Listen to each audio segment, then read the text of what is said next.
another day and we are on the mountain. Today we're gonna put in our pocket door kit into the office. We're gonna finish the soffits. We might even get a start on our siding because there it is. Today's video is brought to you by Cavity Sliders, makers of high-end pocket door kits, barn door kits, and hardware. Check out their link in our description if you're looking to put something that's actually good and will last in your project.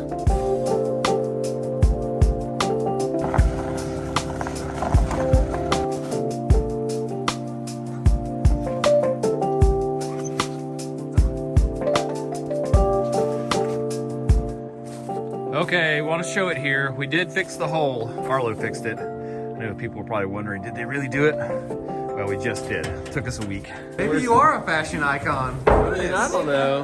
Wow. I mean, I wear normal clothes sometimes. Okay. I mean, I know we do the whole construction thing and all that, but Are you taking pictures? I'm dressed for work. You taking Christmas pictures? I'm ready to work. With your family? Whatever, dude. Here's our door opening, and we're gonna get going by cutting some of these extrusions to length. It's got a cut schedule, and you can actually cut aluminum with a regular carbide saw. It actually cuts like butter, weirdly enough. It doesn't seem like it would. For all of our international viewers, aluminium is what we're cutting here. Aluminium.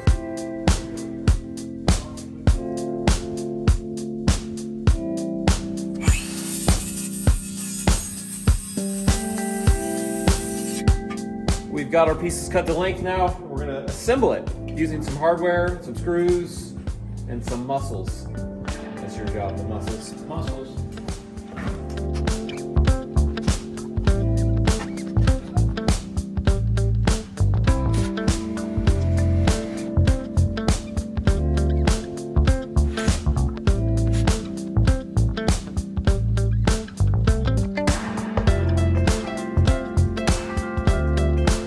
Now's the scary part of building anything. We gotta see if it fits in the hole.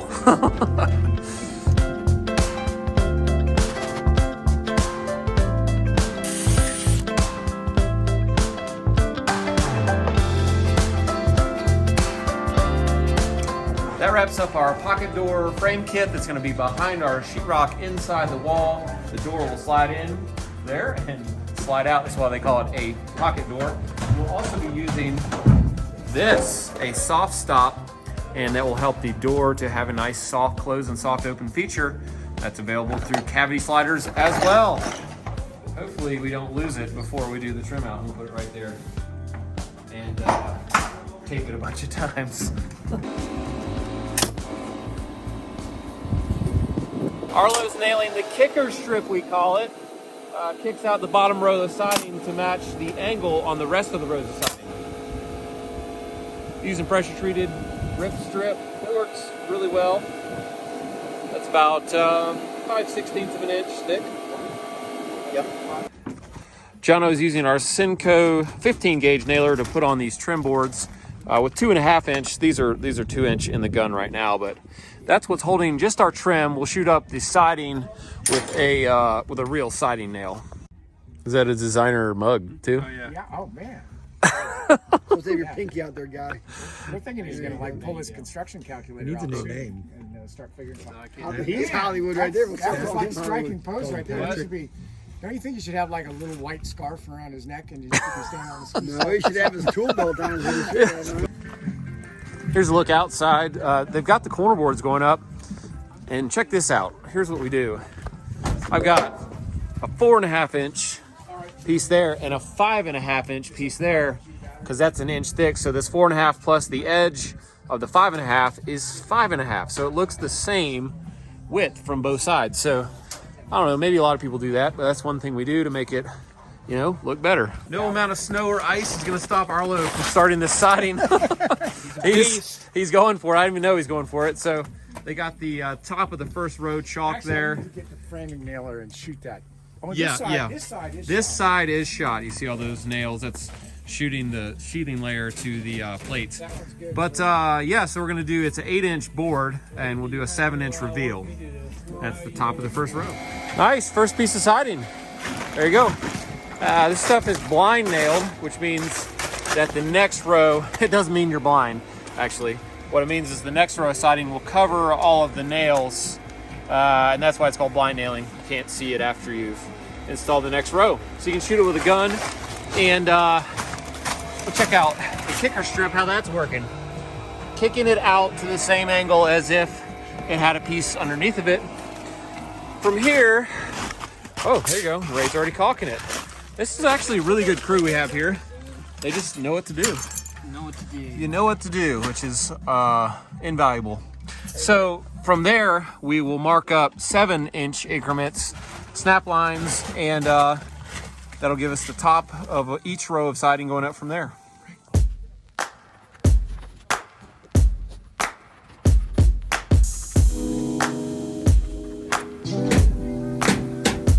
In our haste to get going here, we've got one thing that's pretty good practice for siding is to flash behind the joints like that.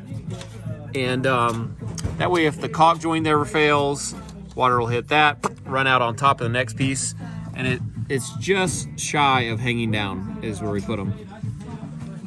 That has a name, that type of flashing, but I don't know what it is.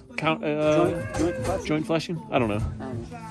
A little strip, that's all it takes.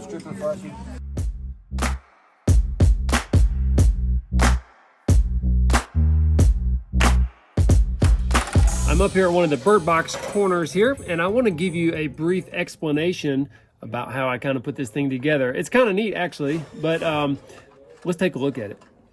We started doing this style of dropping the bird box back to the house when we were doing some really steep roof pitches that made these giant bird boxes. We were looking for a way to reduce the size of the bird box because it just looked huge and ridiculous. I didn't like it. So we moved the bird box back here to the face of the house, and that in essence cuts the size of it, or at least the appearance of it, in half. So I just made this piece right here to cap the end. This normally would be a piece of fascia, but I made this one. And then I'm running my J-channel. If you can see, I made my J-channel come down and bend, and it makes this little flat right here. And I have to do that because the end of this fascia has a flat. Like, it doesn't actually run to a point. That would be, you know, I don't know. We always end up with a little flat. Okay, to take care of the flat, I take this other piece of soffit here. I use one of the bends that was already existing, and let's see if I can get this installed here, or slid into place. All right, you can see that, woo, you can see that now I have this little flat on it. And actually, I kind of like the way it looks. I've installed this little strip of wood right here by my thumb as a spacer to space this down, because otherwise, you know, it relies on these like V-shaped ribs to get the spacing down, which is about 3/8. So we ripped a strip 3/8, and then I'll just nail this up with a gun.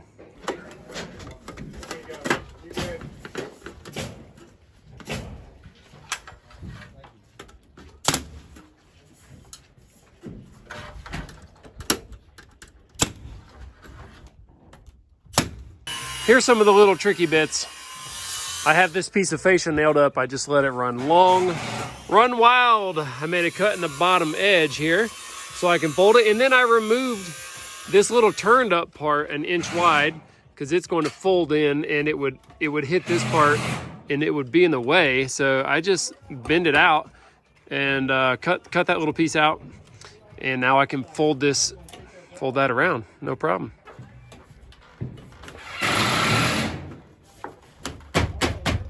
Ooh, 70% snow, 80% snow, 33 tomorrow. That'll be fun. Oh yeah, I'll be in the office.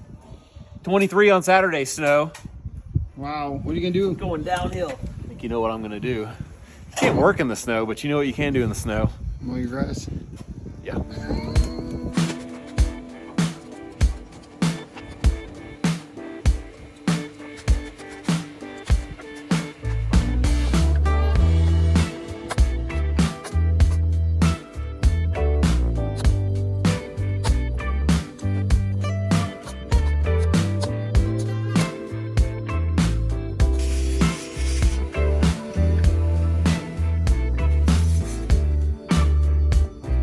So that story pole makes it foolproof. You'd be surprised how many times I've messed up just measuring 7 inches, then 7 inches, 7 inches. Get an inch off somewhere and you nail the siding up above it, and you got a mess. So let's just let you do it without thinking too much.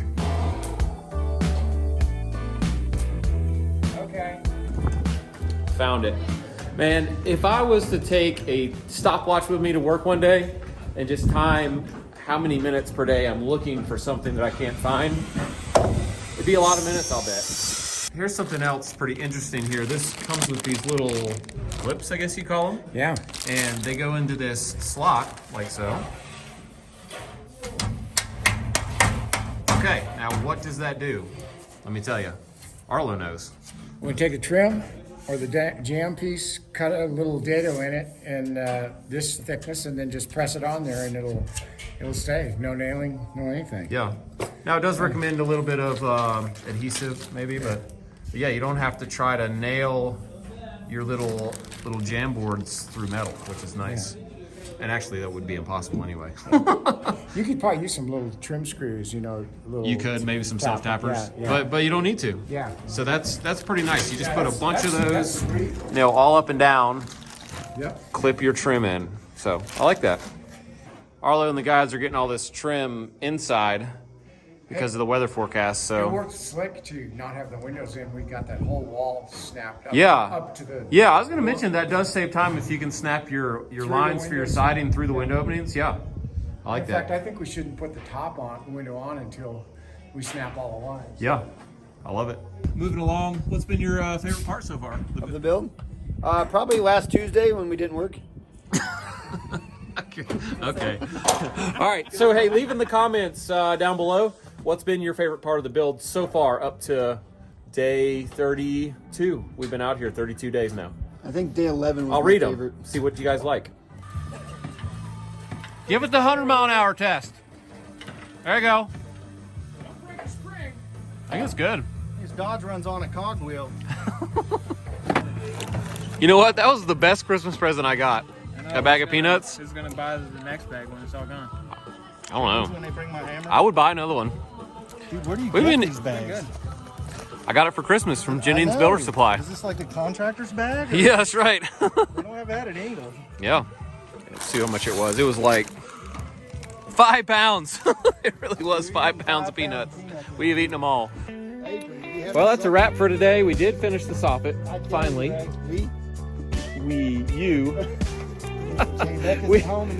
We got our pocket door hardware kit put in, and we got going with the corner boards and siding, so not a bad day. Thanks again to Cavity Sliders for partnering with us on this build, and thanks for building with us today. We'll see you next time.